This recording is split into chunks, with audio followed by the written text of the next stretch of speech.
Voilà, je voudrais d'abord, à travers la magie des ondes, saluer mes frères, saluer mes sœurs en Christ et dire tout simplement en ce jour, avec la grande famille du Missi, nous avons voulu prier pour notre pays, la Côte d'Ivoire, pour toute la nation ivoirienne. Et comme j'ai délivré le message dans l'exhortation homilétique, aujourd'hui chacun montre la situation difficile du doigt.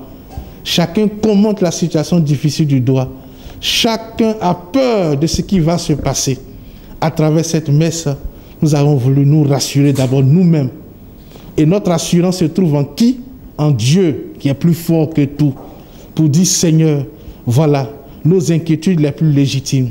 Seigneur, voilà, les échéances électorales arrivent. Nous avons peur parce que nous sommes humains, mais nous croyons en toi. Voilà pourquoi aujourd'hui nous avons voulu nous rassembler avec toute la famille du Missi, ici, comme en communion, pour pouvoir te prier et te dire qu'avec toi, nous voulons compter pour que nous puissions recevoir les grâces pour ce pays. Donc le message, je leur dirai simplement un message qui tient en 3 points. Je dis bien un message qui tient en 3 points.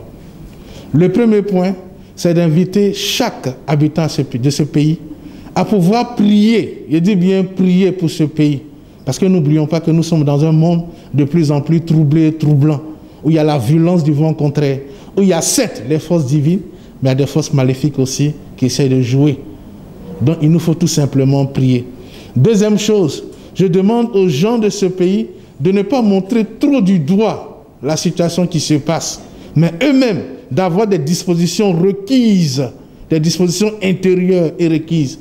Parce que figurez-vous, si nous avons mauvais cœur, si nous ne prions pas assez comme il se doit, si nous ne joignons pas notre cœur, nos actes à la prière que nous présentons à Dieu, ça sera difficile pour que notre prière puisse trouver grâce auprès du Seigneur. Voilà pourquoi j'ai invité chaque membre du Messie à avoir un cœur bon. J'ai invité chaque membre du Messie à pouvoir faire des actes de pénitence, de jeûne, etc. Si nous faisons des jeûnes, nous pratiquons le jeûne, ajoutez à cela notre cœur qui est bon, notre cœur qui ne prend pas parti, qui n'est pas partisan pour un groupe et contraire à l'autre, etc. Je pense que nos prières trouveront tout simplement grâce auprès de Dieu. Et puis, troisième message fort, ayons confiance en Dieu. Ayons tout simplement confiance en Dieu. Notre vie lui appartient. Reprenons le psaume. Le Seigneur est mon berger, je ne manquerai de rien. Même si je dois traverser les difficultés, les inquiétudes, son bâton est là, sa grâce est là et me rassure. Voilà le message fort que je voudrais délivrer à chaque habitant de ce pays. Ce matin-là, c'est dans le cadre de la veillée nationale que nous nous sommes retrouvés pour venir implorer notre Seigneur. Pas par peur, mais parce que nous croyons que seul Dieu peut tout. Quels que soient tous ces remue-ménages-là, nous avons confiance. Nous avons confiance en Dieu. Tout simplement parce que nous avons confiance en Dieu. Il est Dieu, il peut tout. C'est vers lui que nous pouvons nous tourner. Nous nous sommes réunis avec nos frères et sœurs pour pouvoir vraiment implorer la miséricorde de Dieu sur notre nation. Et on croit que Dieu fera. Il ne nous a pas abandonnés, il fera. Amen, amen. Le ministère de l'Intercession catholique pour la Côte d'Ivoire est un mouvement qui est né il y a environ 20 ans de cela au niveau de l'INPHB, initié par des jeunes étudiants. Donc sur la pulsion de l'Esprit de Dieu, ces jeunes étudiants ont décidé de prier pour leur nation depuis leur chambre à l'université au niveau de l'INPHB.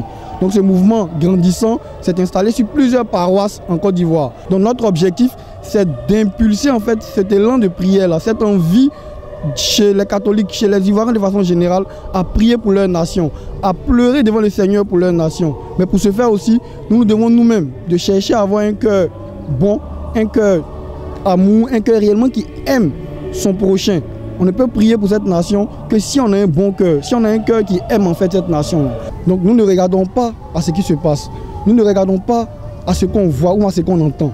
Nous regardons simplement à l'amour que le Seigneur a pour notre nation. Raison pour laquelle nous nous tournons vers lui. Nous voulons nous humilier au travers encore de ces différentes célébrations. Nous voulons réellement lui signifier que nous comptons sur lui. Nous voulons mettre toute notre foi en lui, afin que cette paix soit préservée, afin que ce qui doit se passer, afin que ce ministère angélique que lui-même il suscite puisse empêcher encore toute guerre dans cette nation. Et comme Saint Jean-Paul II le dit dans sa prière, plus jamais la guerre dans cette nation.